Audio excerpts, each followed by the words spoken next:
Welcome back to the coverage of YCS Rimini 2015, first YCS of the season, and we are now in the top 16. That means only 4 more wins, and we will know who will walk away with a brand new trophy, a brand new prize card. For the first time ever this weekend, we're going to give out Minerva.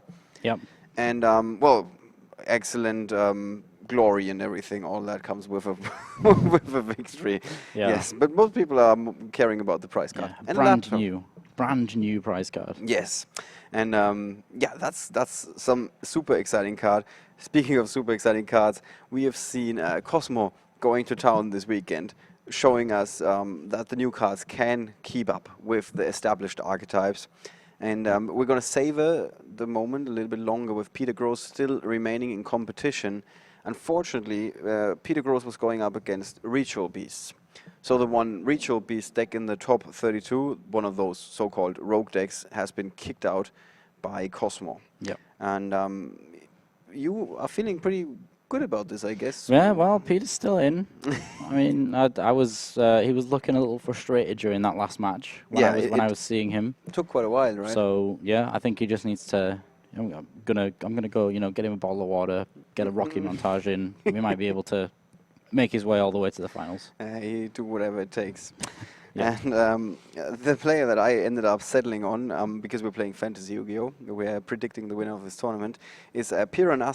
We would have had a monumental match between Piran and Joshua Schmidt in the top 16 now. However, Matteo Vernizzi from Italy just managed to overcome Joshua Schmidt.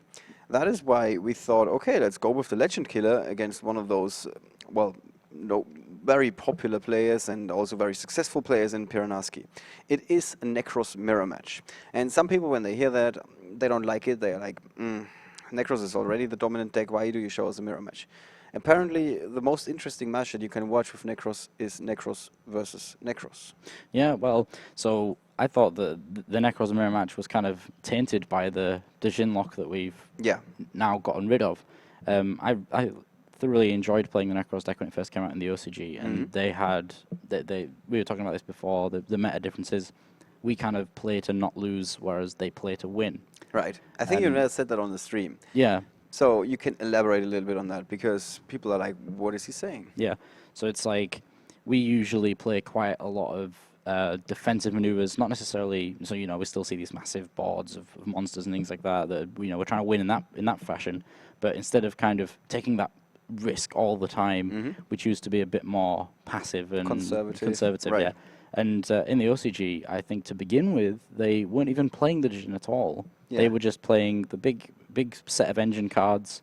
Lots of Trishulas, lots of Valkyries, Decisive Armor, Gungnir, all these big powerful monsters that we're now seeing being used because the spaces that have been freed up. Thinner and thinner, yeah. Yeah, so not only did you have to take your Djinn out, all the outs to the Djinn, you've been taken out of your deck. Yeah, that's true. All the Book of Eclipses, Regeki, Dark Hole, all this.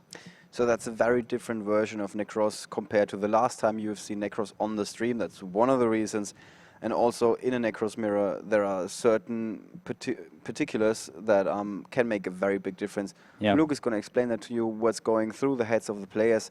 And with that, let's take you to the feature match table, where Matteo Vernizzi on the left is going up against Piran on the right. We do have the deck lists of both of these guys. And there's actually a little bit of a difference here, because only Piran is playing with the Clown engine. Yep. Whereas Matteo is going with a straight Nekroz deck. Yeah, so only Piran has decided to be the one that's clowning around in this match. Let's see if that really makes that difference. Right. Also, we've seen a couple of the other rogue decks, for example, the Ignite deck most notably, also falling victim to the Ignite deck was actually going up against the Nekroz player, Lorenzo Santoni. Ended up on 3rd place after Swiss, and he overcame Simone Falanga with Ignites. So that deck is out. And also Fabio Fenaroli, who we saw in the last round of Swiss, went up against Filippo Galetti in the top 32, and also another Nekroz player, and he also was able to overcome Yang Singh. So in that regard, bad day, bad 32 for the rogue decks. Yep. But there's always Peter Gross. Yes, come on. You can just put your money on him and hope he can go all the way. All right. Got all my fingers crossed. Piran is kicking things off with a Nekroz of Clausulas. Yeah. And he's searching for a mirror, I think. No, a kaleidoscope, excuse me. Okay, so let's take a look at his hand here. There we go. On the right-hand side, you see the hand of Piran. Nothing really happened so far because some people are sometimes upset. Why do we see this from the side? Well, it's so you can know what those players are looking like. Yeah. So Piran's hand here is looking very, very flexible right now. He's going to do that really basic kaleidoscope play using Herald of the Arclight. The only real shame that he doesn't have a Manjora Senju to make an Exceed play with. But he's still going to be able to go down the route of summoning Unicorn, searching, and then being able to get the Valkyries out and, go down that whole route. So I think we're having some kind of technical issue with our app here. Yeah, that's one possibility. The other possibility is we simply forgot to click the send button or the volunteer that is working in the contents of the hand. I'm gonna check that in a second. Or is it actually the game is interrupted now? We said, okay, we have to stop because we are having troubles with the app. There we go. I think it looks fine. We got the first card in. That's a Manju of the 10,000 hands. Yeah, there we go. Yeah, coming in slowly here. Yep, but better late than never. Yep. Even though never late is better. Right, so if I just quickly look at the deck list of Matteo here. Sure. He's playing no cards. No cards. He's playing no cards. He's playing no cards at all. Yeah, I think he's going to have a bad time. So no yes, traps. No traps.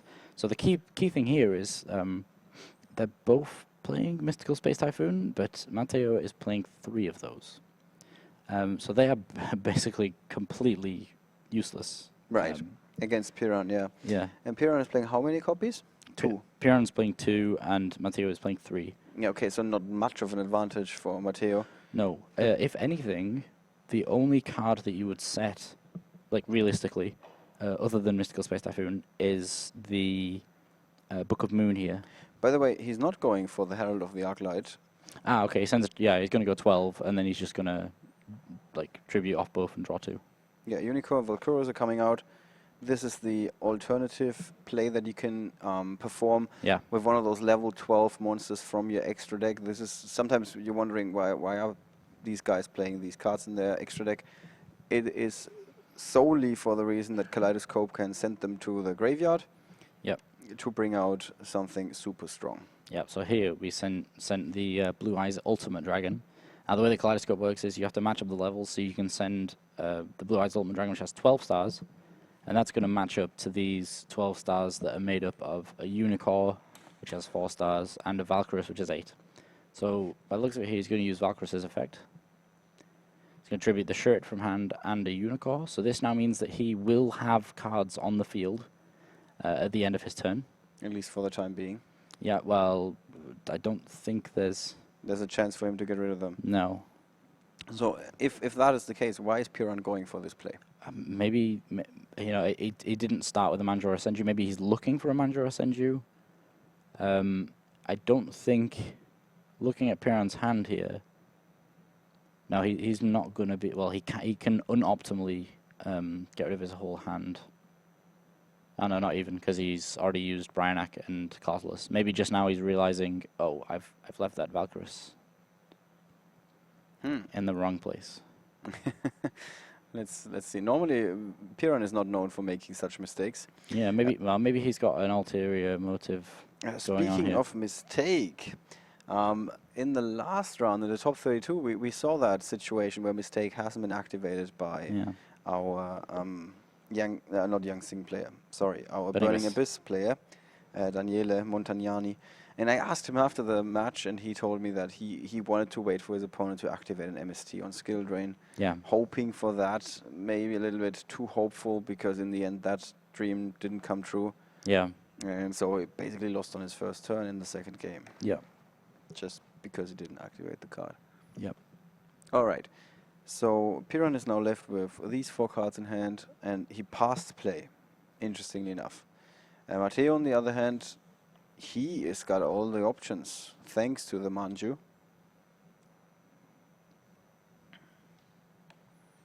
Probably going to go for Brynek and continue searching.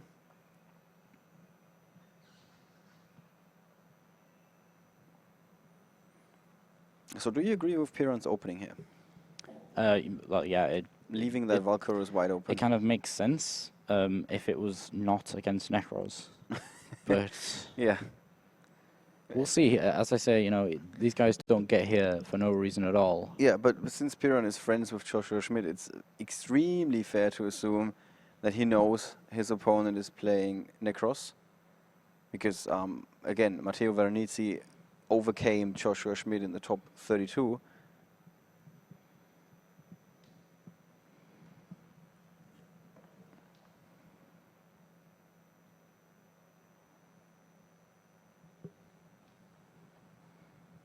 Yep, so we're going to see a pretty standard play here. He's going to... Manju, Brynek, Clausulas. Yeah. All of that is, yeah. We might see a cycle to tribute off the Sorcerer and the Manju for a Valkyros. That would be interesting. Is that something that's going to happen? Yeah. Yeah, okay, cool. Yeah, so tributing goes off for a Valkyros. He's going to get the effect of the Great Sorcerer. So the Great Sorcerer gets to search for a Spellcaster type monster and search it out of his deck and add that straight to his hand. It's quite interesting, this line of play, because he's also leaving a card on the field. Yeah. But again, so this is another thing. Piran is quite a known player, and Matteo might think, oh well, he must have something to stop my Trishula. But what is there? Effect Veiler. Okay. So he thinks basically, he might be thinking Piran is bluffing an Effect Veiler. Yeah. And wow, that would be next level psychological warfare. Yeah. And well and truly. Yeah.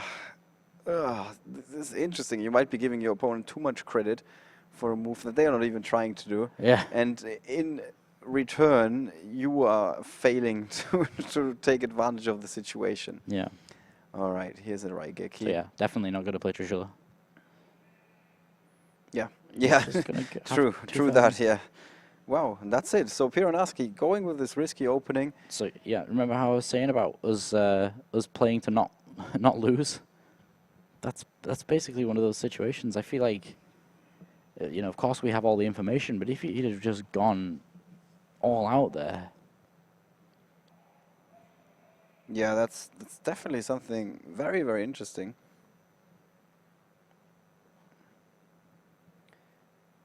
And also the chances are that Matteo is aware of, like, roughly at least what Piran is playing. I mean, Piran is not playing Effect Veiler that you mentioned, not even in the side deck. So yeah, still, it's people are generally not going to know the exact lists of people at